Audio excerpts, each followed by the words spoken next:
They say property lines keep the peace, but in my neighborhood, lines were made to be crossed. I woke up one Saturday to find 3 strangers rummaging through my storage unit, casually, like they were shopping. One guy even waved at me. HOA said we could borrow stuff. Excuse me? That storage unit wasn't community property. It was mine, paid in full, built on my land. A steel garage I installed with permits behind my house. But the HOA? Oh no. They'd recently updated the bylaws without a vote and claimed my private storage counted as shared utility space. I told them it was theft. They told me to be a team player. I would, just not on their team. They had no idea that every tool, kayak, snowblower, and vintage bike in that garage was documented. No idea I had security cameras, hidden ones. And they definitely had no clue what I was about to do. Because if they thought they could treat my property like a free-for-all, fine, let's make it a real auction. And when it was all over, let's just say, they finally read the fine print. It started 6 months ago, when the HOA got a new president, Mark Bannister. Ex-military, clipboard-obsessed, and had the kind of power complex that made every mailbox regulation feel like a military coup. My home sat on the corner lot, which meant I had a bit more land than the other cookie-cutter homes. Years ago, I installed a 12x20 steel storage unit in the back, fully within regulation, with permits. It wasn't visible from the street. I used it for everything: holiday decor, tools, my camping gear. No one cared until Mark moved in. First, he knocked on my door with a friendly warning about how shared visual harmony mattered more than ever. I smiled. He handed me a printed copy of updated guidelines. 47 pages. I flipped to a highlighted section. All private utility structures are subject to communal use, per discretion of the HOA board. I asked, communal use? He replied, well, it's about fairness. Some residents can't afford extra space. This ensures equality. I laughed. He didn't. Over the next few weeks, neighbors started asking if they could store things in my unit. One even dropped off a box without telling me. When I locked the unit, Mark left a warning on my door. Restricting access to communal resources is a violation.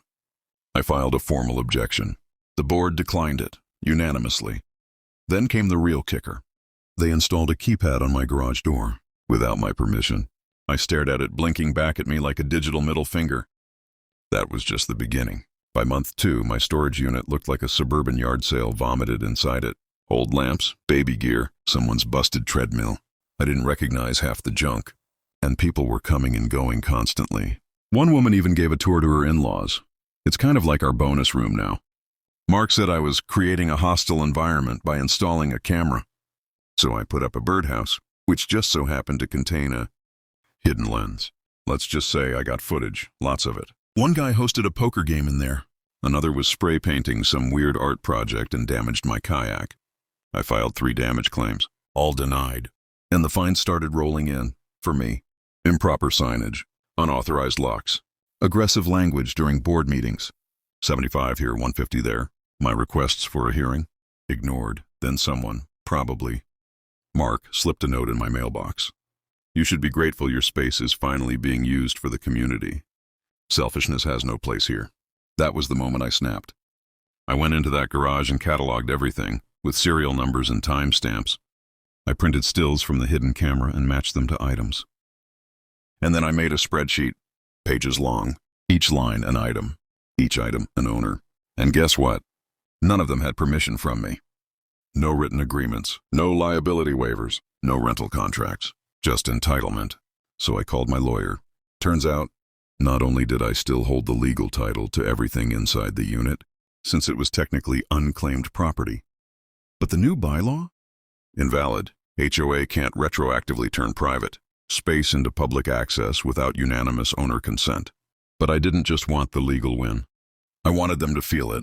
I started small. I posted a notice on the unit. Abandoned property auction, this Saturday, by law. Mark removed it. I posted another, certified mail this time. He threatened me. I laughed, because I'd already submitted the paperwork. Auction was on. That week, I played the waiting game. Mark paraded around like usual, barking at kids for chalk drawings and citing fence line curvature violations. Meanwhile, I was prepping. I rented folding chairs, got a microphone, printed glossy flyers, notified every resident via registered mail. I even invited local Facebook marketplace resellers. All legal. Saturday arrived. The sun was out. The neighborhood was buzzing. Mark stormed up at 9:02 a.m., already fuming. "You can't do this." I showed him the signed letter from my lawyer, and the bylaws he hadn't read thoroughly. Turns out, the communal use clause didn't void ownership. It actually required itemized agreements between lender and borrower. None existed. By 9:30, the auction began. First up, one vintage snowblower, slight damage, estimated retail $200. Sold $140 next. Mint condition mountain bike, no known owner, serial number registered to this address.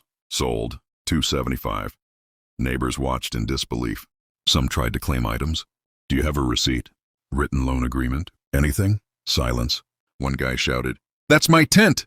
I smiled. "Great, let's settle this in small claims court. I'll bring the footage of you using spray paint on my kayak." He left. By noon, everything was gone. The garage was empty, and I had over $3,200 in cash. Mark tried one last move. He called the sheriff. But the sheriff was one of the buyers. He tipped his hat. "Seems legal to me." That was the first crack in Mark's armor. The HOA held an emergency meeting the next week. Only this time, I called it. The emergency meeting was packed, not because of Mark's threats, but because I'd made copies of the security footage and handed them out like popcorn, labeled, time-stamped, full color. People were horrified, not just at the invasion of my privacy, but at how their items had been used by others, damaged, swapped, or even sold. Turns out, some residents didn't know their spouses had been stashing junk in my garage. Mark tried to regain control, banging his gavel like a toddler with a plastic toy. I stood up. "I'd like to make a motion to dissolve the current board due to breach of fiduciary duty." Silence, then applause. And a neighbor stood, seconded. By the end of the meeting, the entire board had resigned. Mark left red-faced and shaking, muttering something about lawyering up. Good luck with that. Within a week, a new interim board was formed.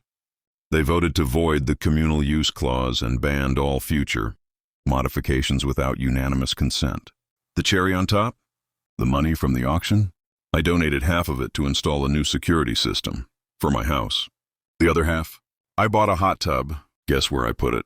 Right where the storage unit used to be, behind a locked gate, visible from the HOA's street-facing security camera. Poetic justice has bubbles. It's funny how fast power shifts. When you read the fine print, Mark and his crew thought they could rewrite rules and weaponize community spirit against me. What they didn't expect was a paper trail, a camera and a birdhouse, and a neighbor who knows how to play the long game. Now the neighborhood's quieter, peaceful, and the new HOA board? They knock before asking anything.